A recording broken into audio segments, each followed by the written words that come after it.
but now you can get a locking floor that floats that's actually porcelain. Now this is a product that we saw at the International Builder Show last year, and it just clicks right together like this and has some great things that they say about this product, but you always wonder, will it really work as well as they say in a real-life situation? Alan found out this week.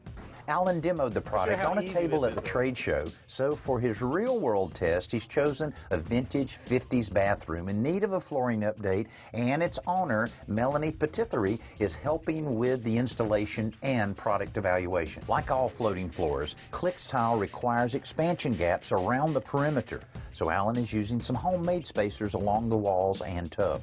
The manufacturer makes an installation kit that includes spacers and is sold separately. So boom, that's our first tile. We've just laid one tile. Hey, that aren't easy. We good? So we're going to keep aren't going. We good? Now, what makes this product so nice, Melanie, is the fact that we're not going to put mastic down. Okay. We're not putting it, say if this were a wood subfloor, we're not having to put a backer board down because this has that polyurethane base with these little nodules on it. It becomes these little miniature I-beams everywhere. Okay, so that'll keep it level and it won't wiggle and waggle. As each new piece is added, it's simply clipped into place and tapped with a block to lock the joint tight. The marking of cuts is very similar to what you would do with ordinary ceramic, except the allowance for spacers. Cutting is exactly the same as traditional ceramic.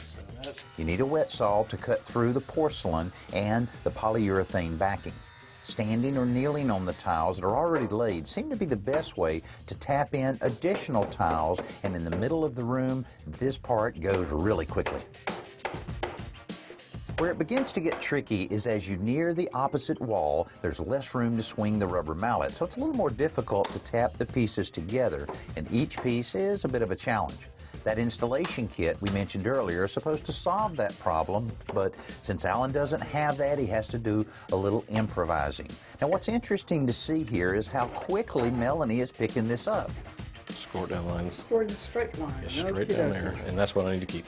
As someone who's never laid tile before, she's really taking to it, even handling the cuts on the wet saw. Am I good or am I good? She's also putting in the rubber cove molding that'll cover the expansion joint around the edges. Finally, Alan can set the toilet and vanity back in place to finish up the project. But what do they think of it? Well, you know, the clicking is very good if you're in a nice open space. Right. But when you get into an awkward corner or an awkward situation, there's no flexibility in the ceramic. You're telling me this?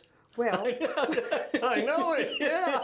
You found that out. I found that out. Anyway. You know, on the upside, I got to tell you, though, I love the product. It works well. It looks good. It looks grand. But there were challenges.